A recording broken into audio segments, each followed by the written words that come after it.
Sa gitna ng pagsusugal, isang pag-ibig na tinamaan ng pangatlo. Babala, ang kwentong ito ay naglalaman ng mga elementong hindi angkop sa lahat ng edad. Sa isang maliit na bayan sa Pilipinas, nag-umpisa ang kwento ng magkasintahang sina Mateo at Andrea. Magkasama sila mula pa noong mga bata, at ang kanilang pagmamahalan ay tila walang hanggan. Ngunit isang araw, dumating si Bianca, isang magandang estrangherang nagbigay ng kulay sa mundo ni Mateo. Sa simula, wala siyang malay na ang babaeng kanyang minamahal ay may iba ng kahaliling puso. Ngunit unti-unti, lumalim ang kanilang pag-uusap at nakita ni Bianca ang kanyang sarili na nahuhulog na rin kay Mateo. Sa kabilang banda, hindi napansin ni Andrea ang pagnanasa ni Mateo sa ibang babae. Sa kanyang pagpupursige na magkaroon ng maganda at matatag na pamilya, nagpakabanaag siya sa kanyang trabaho at pag-aaral, hindi alintana ang pagod at puyat. Ngunit sa kabila ng kanyang mga pagsisikap, hindi may tatago ni Andrea ang sakit at lungkot sa kanyang puso nang malaman niya ang katotohanan. Ang dating pag-ibig na tila bato sa dibdib ay unti-unting natunaw dahil sa panganib na dala ng pangatlong partido.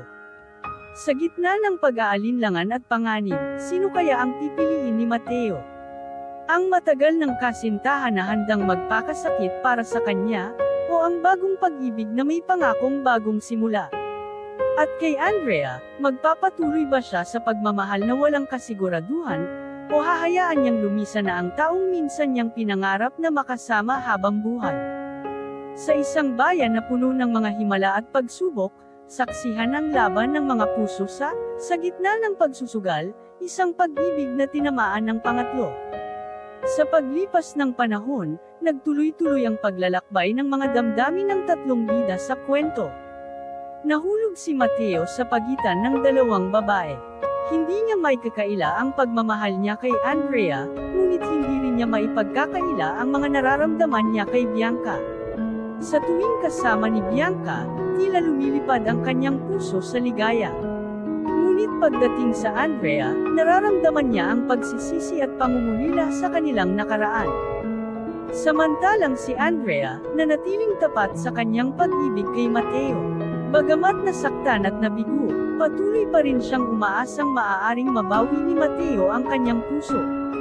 Ang kanyang pagmamahal ay matatag, at handa siyang maghintay kahit pa ilang taon ang dumaan. Sa kabilang dako, si Bianca ay nangangarap na maging bahagi ng buhay ni Mateo. Ang kanyang pagmamahal ay nagbibigay sa kanya ng lakas upang labanan ang mga hadlang na nagsisilbing pader sa kanilang pagmamahalan. Ang mga landas ng tatlong bida ay magtatagpo muli sa isang mahalagang okasyon sa bayan. Sa harap ng mga tanong at pagsubok, kailangan nilang pumili, itutuloy ba nila ang kanilang pagmamahalan na puno ng kalungkutan at pag-aalinlangan, o hahayaan nilang malaman kung sino ang tunay na nagmamahal at karapat-dapat sa kanilang puso. Sa pagtatapos ng kwento, ang mga desisyon at pagpapasya ng mga karakter ay magdudulot ng hindi inaasahang pagbabago sa kanilang mga buhay. Sa gitna ng pag-ibig at sakripisyo, sino kaya ang magtatagumpay sa paghahanap ng tunay na kaligayahan?